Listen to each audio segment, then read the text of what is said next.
না হয়। তাই আমি এই বলে অপকর্ম শুনতে চাই না, করতে চাই না। কোনো ধর্ষণ না, কোনো হাইজ্যাক নয়, কোনো খুন নয়, কোনো হত্যা নয়, কোনো হামলা নয়।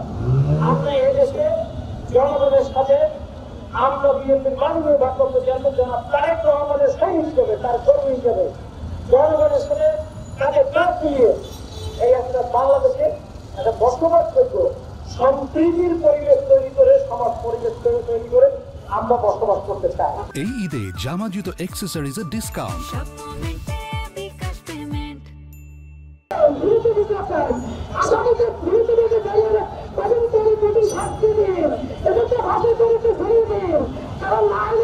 আমাদের শিশুদের কোনো নিরাপত্তা নাই।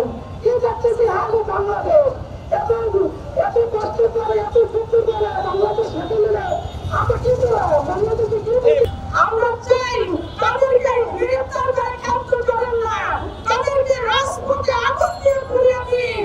দর্শনকারীরা দেখুন যে বাংলাদেশে কোনো দর্শনকারী চাই না, হবে না। আমরা বাংলাদেশের নারীরা মাথায় সুন্দরে বাঁচতে চাই। এদিকে বলবেন আমরা এই জন্য বাংলাদেশে একটি নির্দলীয় নিরপেক্ষ তত্ত্বাবধায়ক সরকারের অধীনে নির্বাচন দিয়ে তাদের কাজ তারা শেষ করে।